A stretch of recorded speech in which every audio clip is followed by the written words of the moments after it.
on a kingdom assignment. Every child of God is on a kingdom assignment. And your assignment is not just within these four walls of the church. You are not your achievements, you're not your title, you're not your position, you're not your social status. You see, all these other things, I'm a father, I'm a husband, I'm a pastor, those are all functions, but that's not who I am.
Hallelujah, Jesus.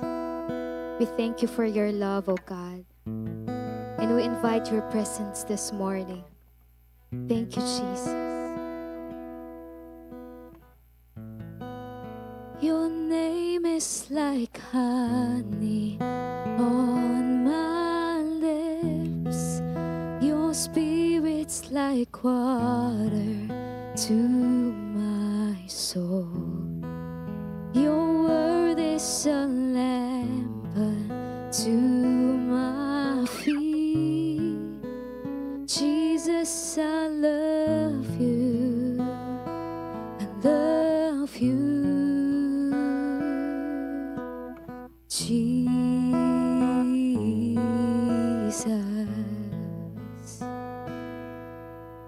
Jesus.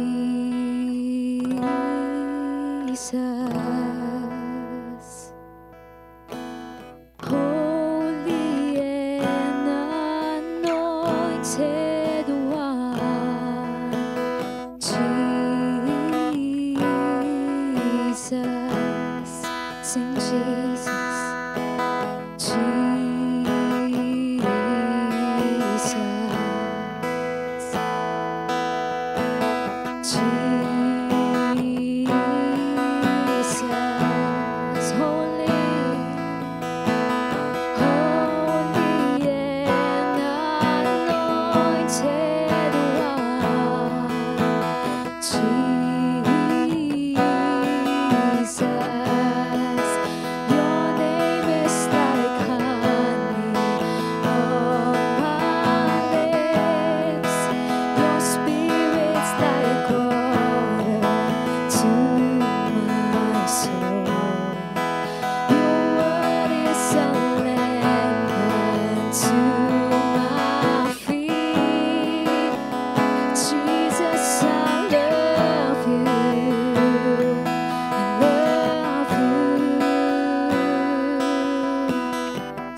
Jesus Christ, my King.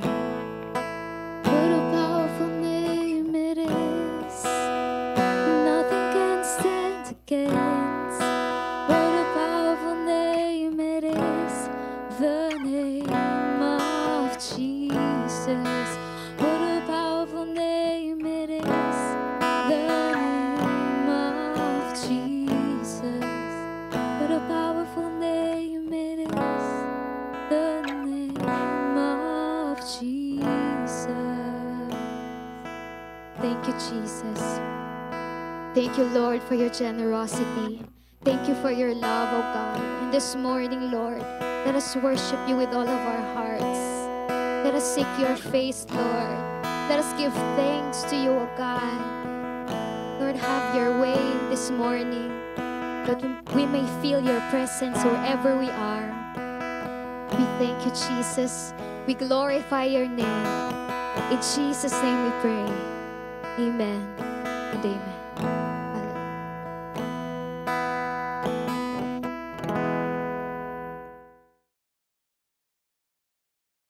Hi, magandang umaga po sa ating lahat. Welcome to our Prayer Works Don't Watch. Ako po si Pastor Bert from RCMI Dasmariñas. Ako po ang naatasan na magturo sa oras na ito, ngayong umagang ito. So ang title na pag-aaralan natin is all about Raise the Flag with Purpose. Raise the Flag with Purpose. Alam naman natin malaki ang significant ng flag sa buhay natin. Lalong-lalo na dito sa mundong ito. Dito pinapakilala kung sino tayo, anong identity natin, 'di ba? Ano yung values na meron tayo o anong history ng pinagdaanan ng bansa natin. Yun yung mga symbolizes ng flag na ginagawa natin.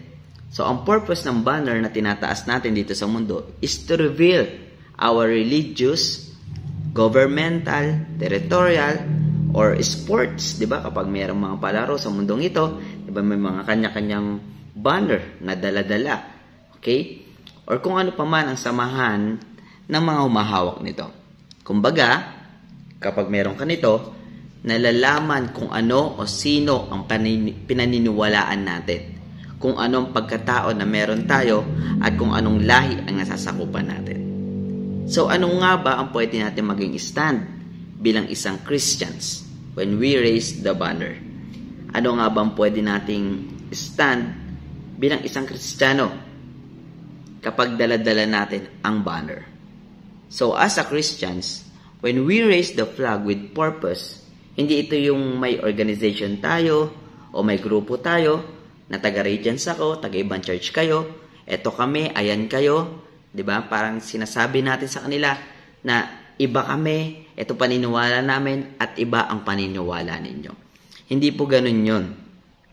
Na parang kumbaga sa madaling salita, parang wala tayong pakialam sa kanila at tayo ang tama, mali ang paniniwala nila. 'Di ba? Meron tayong samahan, meron silang samahan, kanya-kanya tayo rito. Hindi po ganun. Hindi ganon ang ipaparating natin ngayon. Kasi bakit? Hindi ganon ang disenyo ng Diyos sa atin. Kahit iba-iba tayong bandera sa ating mga simbahan, we have a loyalty na iisa lang ang sinasamba natin. Under tayo ng Diyos who reign on us, which is Jesus Christ. Isa lang ang ating Panginoon, isa lang ang sinasamba natin, isa lang ang Diyos na tumawag sa atin. Kaya nga 'di ba sinasabi ng Bible, you shall have no other gods before me. Wala nang ibang Diyos, wala nang ibang itataas, wala na dapat ibang maihayag kundi ang Panginoon lang.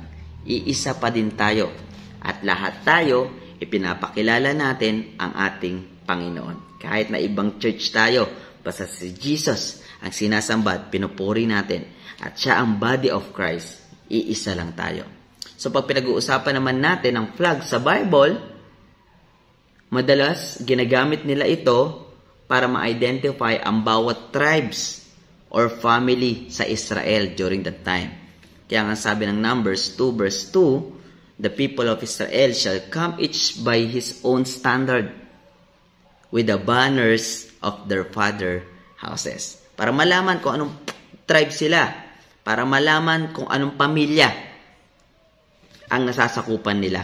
Yun po ang purpose ng banner. Hindi para ipagmalaki, hindi para itaas ang organization nila, hindi para maitaas ang tribes na meron sila, hindi para maitaas ang pamilya na meron sila. Ang purpose po nun, para ma-identify kung saan sila nakapaloob. Okay po. Ang pag-aaralan natin ay Isaiah 62 verse 1 to 2. Isaiah 62 verse 1 to 2. So, before we proceed sa Isaiah 62 verse 1 to 2, sino ba si Isaiah? Sino ba ito pag-aaralan natin? Sino ba ito? So as a Christian, alam naman natin na propeta si Isaiah. At pag binabasa natin, alam natin na tagapagpahayag siya ng salita ng Diyos. Because Isaiah was a man with mission.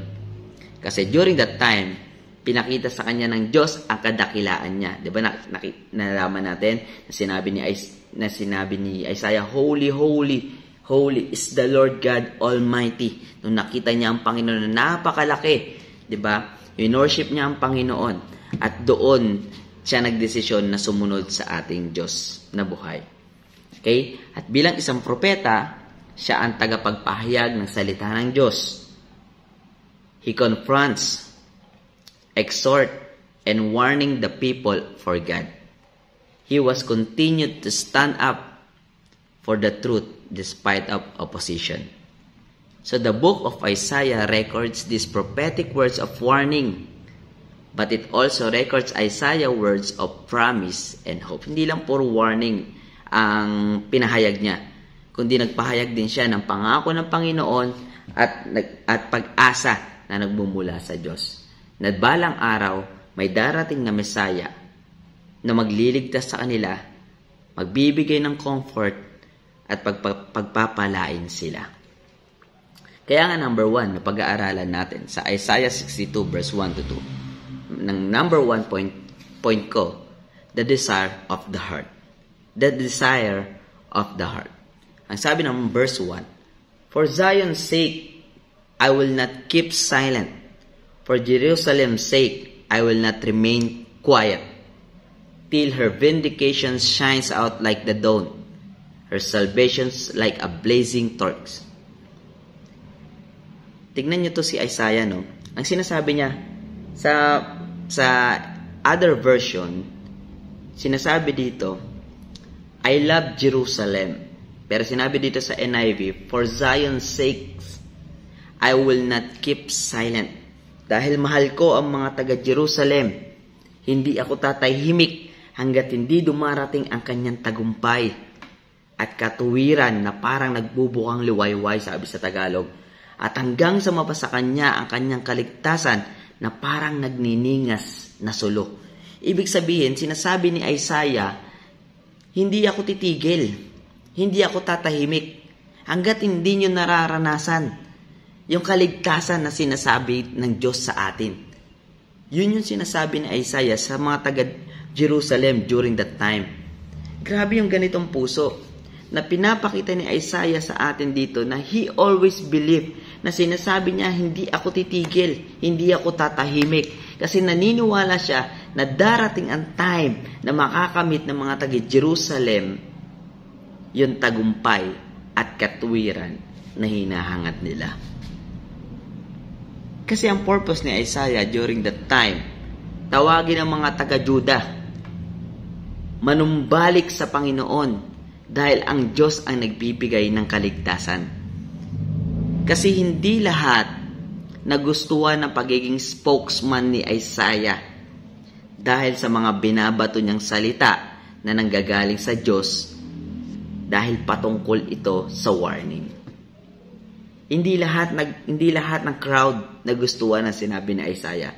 Ang sabi ng mga Bible scholar, ang crowd ng mga sinasabihan niya, ang iba, they shifting their positions, clenching fists, and murmuring.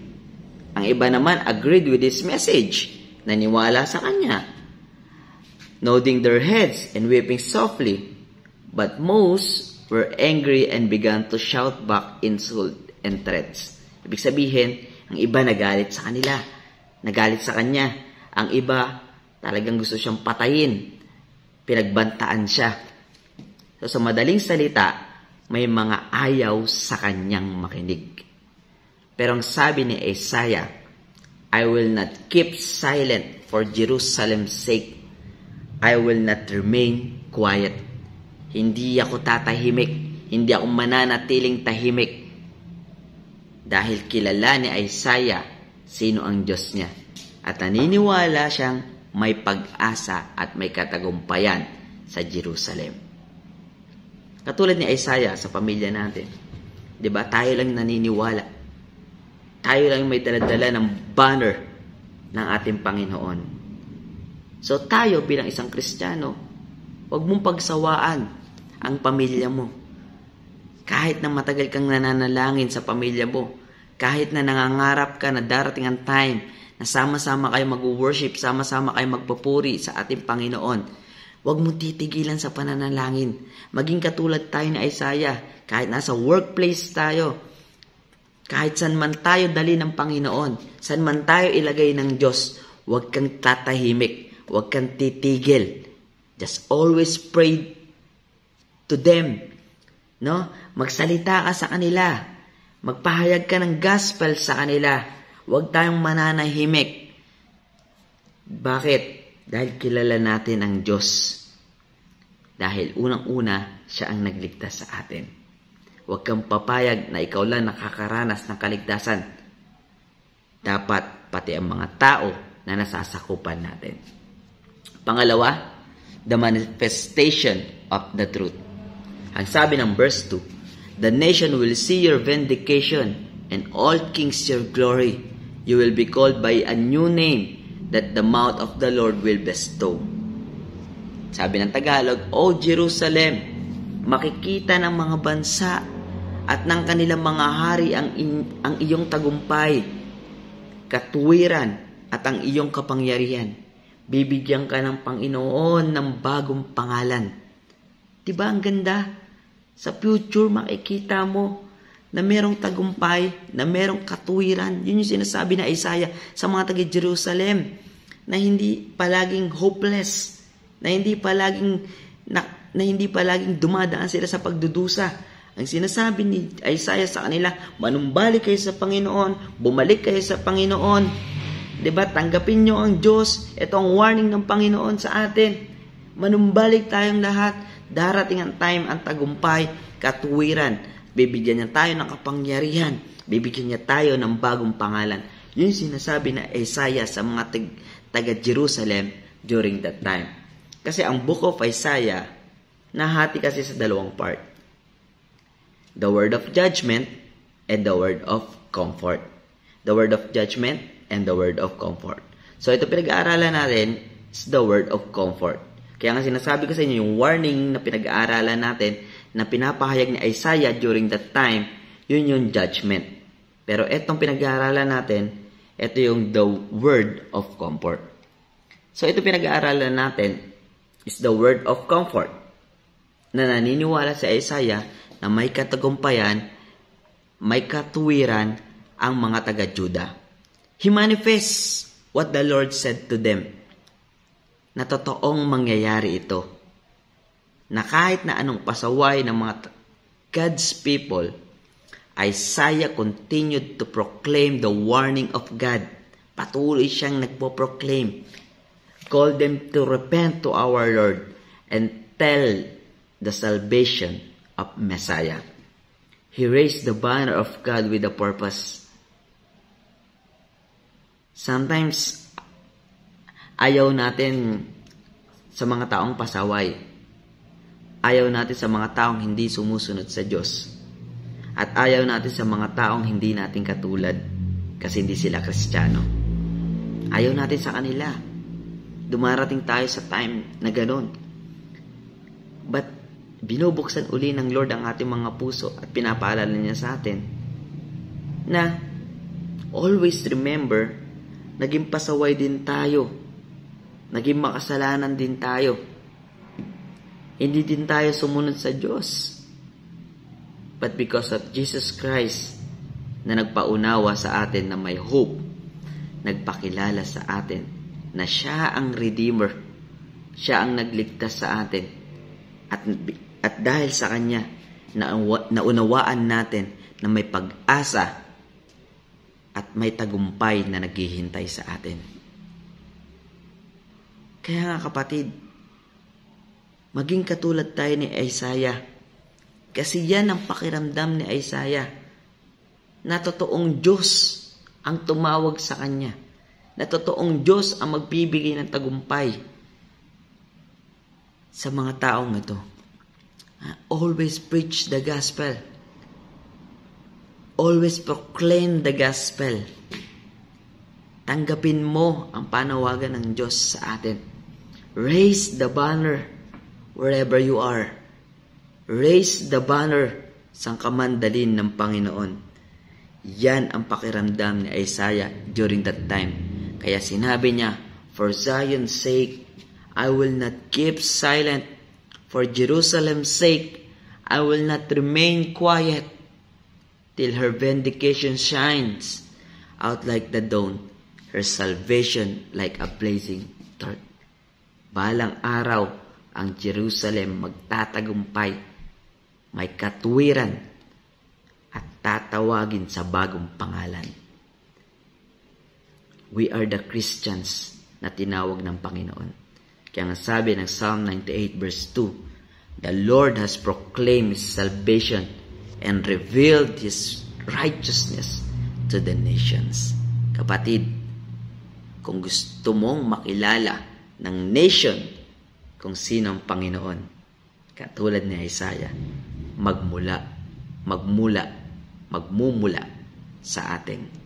Tayo ang simula para ipakilala kung sino ang ating Panginoon. Tayo mag-raise ng banner. Tayo magwawagayway kung sino si Jesus.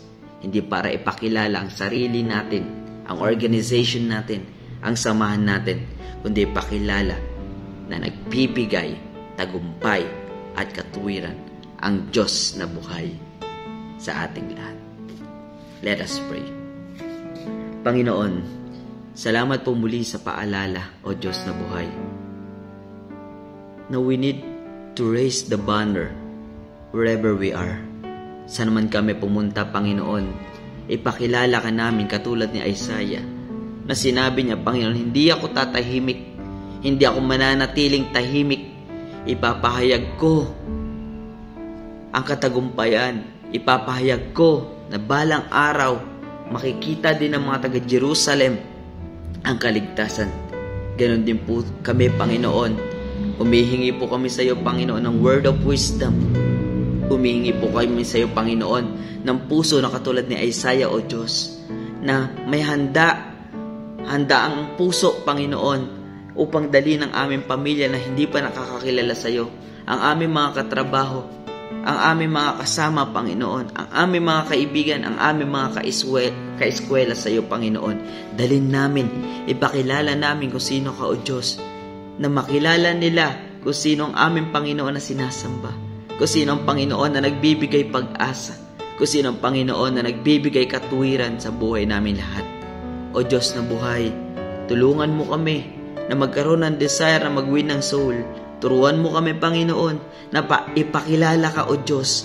Hindi lang kami manatili sa kung anong panawagan mo sa amin bilang isang ministeryo, Panginoon. Huwag lang kami manatili sa loob ng simbahan. We raise the banner, Father God. Ipakilala ka namin, Panginoon, katulad ni Isaiah. Ipakilala ka namin, O Diyos, na kayo ang nagbibigay ng kaligtasan sa lahat, Panginoon. Huwag kami malayo, O Diyos, sa purpose na mag-win ng soul. Huwag kami malayo, Panginoon, sa purpose na kami na lang sa loob ng simbahan, Panginoon. Huwag kami malayo sa purpose, Panginoon, na manatili sa loob ng simbahang ito, O Diyos. Ang gusto namin, malaman namin ang tunay na purpose mo sa amin, O Diyos, na mag-win ng soul, dalhin namin sa iyo, Panginoon. Dahil naniniwala kami, kayo po ang nagbibigay ng katagumpayan, O Diyos. Salamat po, Panginoon, dahil muli pinapaalala mo sa amin, Ama, na ikaw ang isang Diyos na nagbibigay ng kaligtasan sa buhay namin. nagbibigay ng pag-asa sa buhay namin, Panginoon. Salamat, O Diyos, sa buhay ng bawat isa na nakinig ngayong araw na ito, nakinig ngayong umagang ito, at sa aming pag-uwi, Lord God, pag-alis, Lord God, sa aming mga tahanan, Ama. Naniniwala ako, Diyos, sa mga papasok ngayon, iingatan mo, Panginoon. Sasamahan mo, O Diyos. Ganon din po sa mga may gagawin pa hanggang mamaya, O Diyos. Tulungan mo kami, Ama, at samahan mo kami. Magsilbing pagpapala kami, O Diyos, sa lahat ng mga taong nakapalibot sa amin, Ama. Maraming salamat po. Ikaw ang aming pinupuri. Ikaw ang aming sinasamba sa umagang ito, Ama. Sa pangalan ni Jesus. Amen, amen. God bless everyone. Ingat po tayong lahat.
On a kingdom assignment.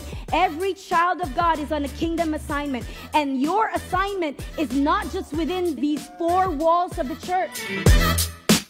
You are not your achievements. You're not your title. You're not your position. You're not your social status. You see, all these other things, I'm a father, I'm a husband, I'm a pastor. Those are all functions. But that's not who I am.